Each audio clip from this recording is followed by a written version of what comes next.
Right, you're watching TVC Breakfast. Let's get into the headlines now and let you know what the papers are saying. We start with the Daily Trust newspaper this morning. Elections will hold as scheduled. Buhari assures no postponement. INEC is saying this. Youth top registered voters. Commissions begin airlift of sensitive materials. Okay, that's what Daily Trust has here. Election will hold as scheduled. Buhari assures. Now, Blueprint newspaper says the general elections, INEC douses tension, says February 25, March 11 dates irreversible, and presents new voter register to political parties. And Kano repeats Abiola Tofa voting pattern. Ganduje is saying this. Okay, on the general INEC douses tension, says the February 25 and March 11 dates are irreversible. That's what Blueprint has. News Direct is next, and he's talking about insecurity. It says 2023 general election will hold as scheduled.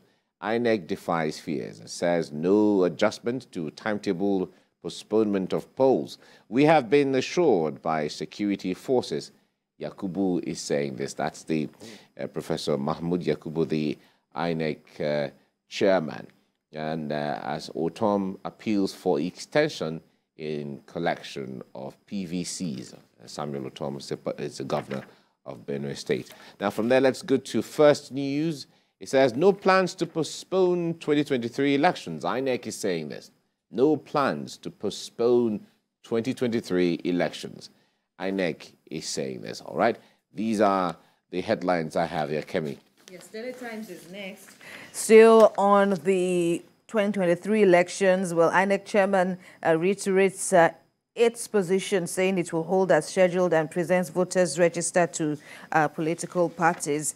This Nigeria is also bringing up a similar headline, saying the polls are sacrosanct. That's according to the INEC chairman, while the commission announces 93.469 million eligible voters to participate in the general elections. The Punch is next, and it's leading with INEC's final list. Of course, there is a breakdown of how the voters register stand. Lagos having 7.0 million voters, Kano 5.9 million, and Kaduna having 4.3 million, while INEC, of course, rules out postponement and says there's no going back on the polls timetable. Let's check out the nation next. Northwest, Southwest, top 93.5 million likely voters. We spoke about that earlier in the show this morning. The Northwest, Southwest topping the list in the voter register recently presented to the parties. The leadership is next. Lagos, Kano top as INEC releases final voter register. 93 million Nigerians to decide the fate of the PDP, APC, Labour Party's fate, as well as other political parties running in the race, while the commission recants on election cancellation postponement. Finally is Business Day. Of course, it's leading with business news. The big story there is on the new Naira scarcity, which forces, according to Business Day, businesses to opt for payment. Fear of old notes emerges as deadline nears. That's it from my end. Oh, okay. Now, recall that we discussed yesterday this issue of elections holding or to be rescheduled or to be postponed or to be cancelled, as earlier made known by someone who represented, an official who represented... Professor Zuru. Yeah, Zuru, who represented INEC chairman. But Nigerians reacted, and civil society organizations reacted, social cultural organizations reacted. We saw a statement from Afeni Fere, we saw a statement from Arewa Consultative Forum, I think Ohaneze and Dibu, I don't know whether they reacted.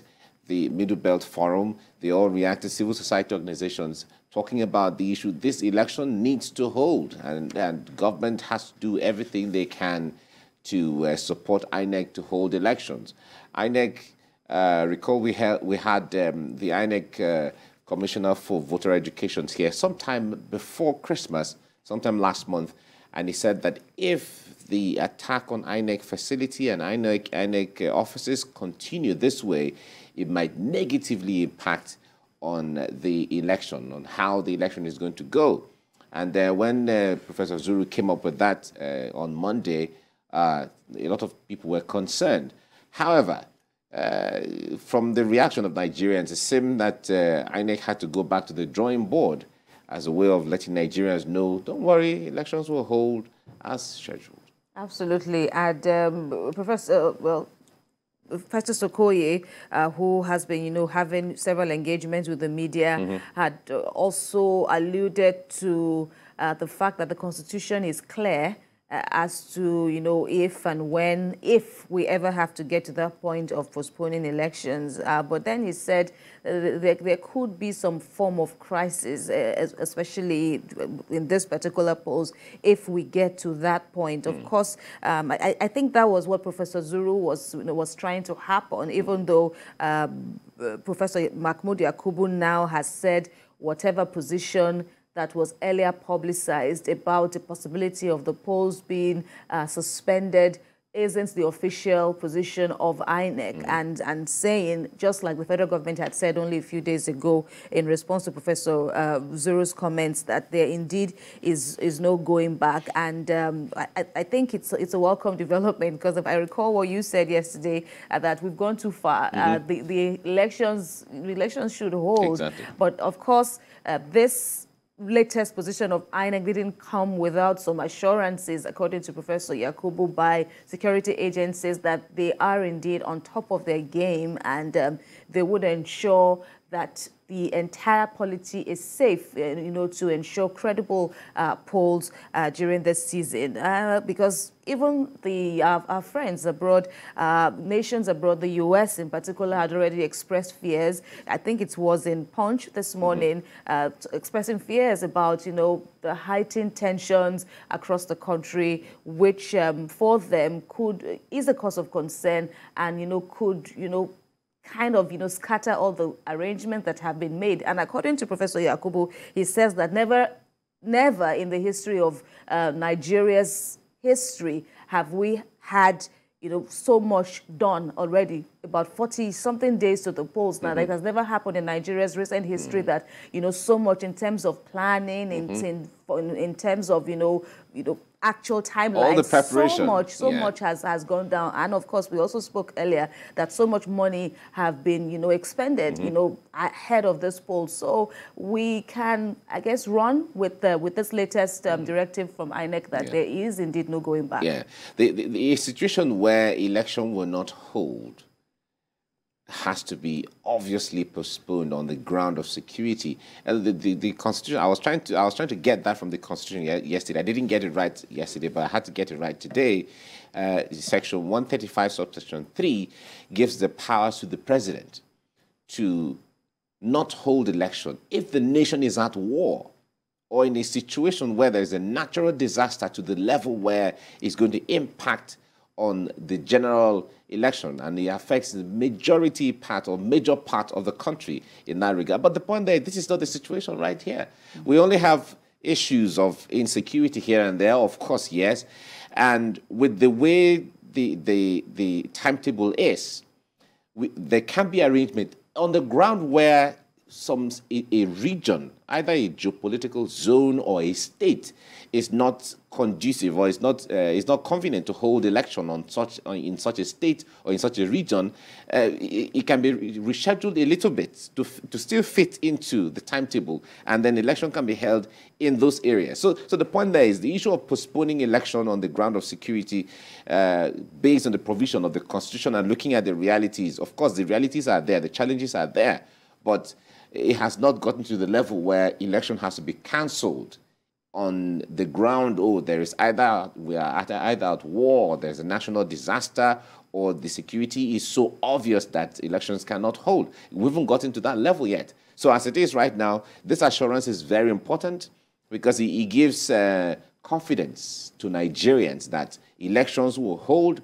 And remember yesterday we were talking about the feeling of insecurity. If you have even if the place is secure, nothing is going to happen, but you have the feeling that this place is not safe for me, then it's as bad already. So assurances like this are very important to let Nigerians know, prepare themselves, and those who will get PVC will get PVC on the ground that they know it is going to be safe. Because the moment people feel it's not going to be safe after all, then you will see some level of apathy. But the number of people who have gone to register, who have gone to collect their PVCs, tell you that people are passionate, they are ready, and they want to participate. And this is a good thing for our democracy. Yes, and while the Constitution, as you rightly quoted, is specific on this issue of postponement, the powers of the president, which will be enabled, so to speak, by the National Assembly, yes, which will, give the president the power to, stay on beyond, the handover date. The Constitution is specific.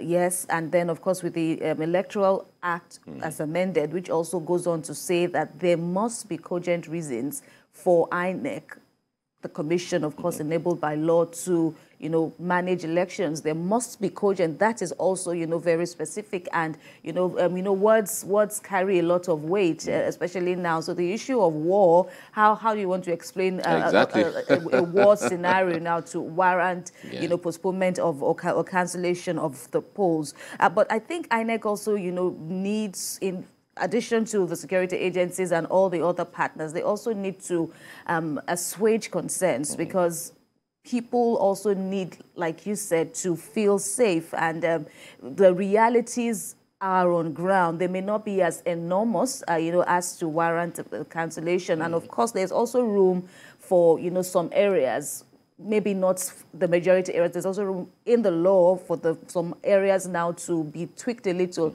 if they see that at the moment there may not be, that kind of, open, credible arena, so to speak, to enable the polls to be free and fair. They might need to suspend it. But, this few days left, this few weeks left are also, very important, not just to ensure that everywhere is safe, but to make the people, come out. Because earlier on, and these things go hand in hand, because earlier on, the voter register is out now for eligible voters to come out and vote now. But with the cards, will they want to come out to vote? So yes, while we are telling people to come out and vote, use your PVCs, rightly, not to sell your votes, that is, use your PVCs rightly. People also need to be encouraged that, okay, the security forces are on ground, because there are issues of areas still being under police. There are areas where, they are kind of cut off, from governance, so to speak. So the government needs to do more. INEC and its partners also need to do more to let people come out and, play their own part in this entire process. Exactly. I totally agree with you. When we talk about insecurity, sometimes we make reference to ungoverned spaces. And those ungoverned spaces are places where people feel that is a place where there's no presence of government officials or government activity. Sure. And we've seen areas, such kind of areas where bandits and terrorists operate seriously, because government is not likely to come there, or security agencies or forces are not likely to come there, and so on. But somehow they have to vote. So election materials will certainly get to those places. In fact, if you go to the some places with mountainous, like in Cross River State, in Nasarawa State, parts of Benue, the areas where roads are bad. Exactly, terrains where roads are bad, there are mountains, there are valleys, there are, and so on.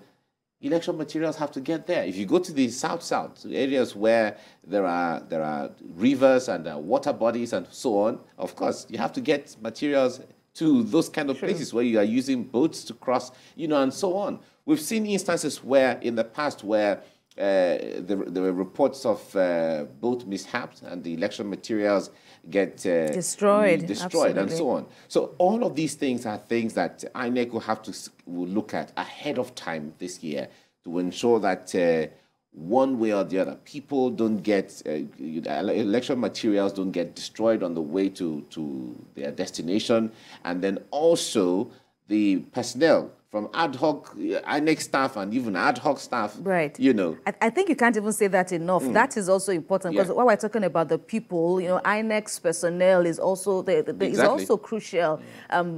We'll see coppers, you know, at this time, you know, also serving the nation, you know, at the polling units, and they also are entitled to adequate protection as well as every other staff that INEC will utilize at this time. Election observers who come to check just to monitor the election, they are also as important. Absolutely, absolutely. We cannot say that enough, and it's really something that INEC just needs to get right.